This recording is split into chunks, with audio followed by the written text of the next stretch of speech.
Төв аймаг 100 цумын үндэсний бүхий холбоо төрийн бас байгууллага байгуулагдаад жил гаруй хугацаа өнгөрч байна.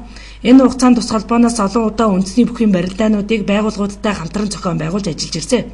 Мөн жил бүр үндэсний бүхөөр хичээлэгсдийг өргөжүүлж, сумаасаа аврах төрүүлэх зорилготойгоор сургууль бүр дээр үндэсний бүхийн дугуйлын секцүүдийг хичээллүүлэхээр болоод байна. Ерөн сүүлийн үед бүхөөр хичээллэж, бүхөөр амжилт гаргаж байгаа залуучуудын тооч нэмэгдэж байгаамаа.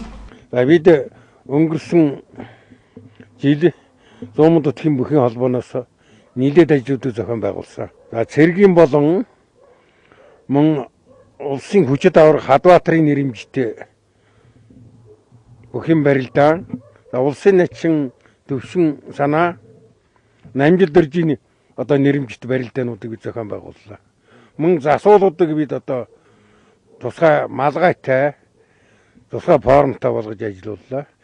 Тэгээд саяхан бид 100 сумын үндэсний бүхэн холбооны өдөр төгсгөл хурлаа хийгээд өнгөрсөн оны ажлыг хангалттай гэдэг дүгнсэн. Тэгээ бид 2011 онд ажлах төлөвөөгөө баталлаа. Одоо ингээд энэ 3 дугаар сард улс төрийн нам байгуулагдсны болон цэргийн баярыг тохиолдож үндэсний бүхийн 64-өөс 128 бүхийн барилдааныг бид зохион байгуулах гэж байна. Мөн 100 сумын бүхэн аваргуудыг жил болгон шалгаруулах болж байна. Сая он гарангууд бид Улаанбаатар хотын нутгийн зөвлөлтөд хамтарч 100 сумын бүхэн аваргыг шалгарууллаа. Тэгээ бид энэ шалгаруулах ажиллагааг цаашд улам өргөжүүлж төвийн бүсийн сумдыг хамруулан үндэсний бүхэн барилдааныг өргөжүүлэн явуулахаар болж байна.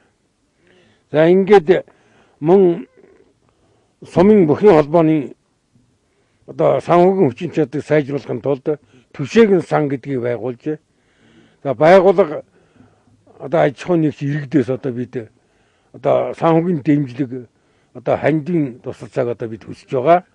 За ингээд 100 сумын бүхэн аварга шалгаруулах үед Монголын үндэсний бүхэн дээдсэн, үндэсний байгууллага дэмжсэн 100 сумын байгууллага аж ахуйн нэгж иргэнийг бид шалгаруулахаар ингээд зорилт тавин ажиллаж байна. Байгууллагуудын айн баяруулан бусад тэмдэглэлт баяруудаар улс аймаг цэргийн цолтой болон цолгүй бүхчүүдийн 68-аас 128 бүхийн барилдаануудыг тогтмол зохион байгуулж байхаар боллоо.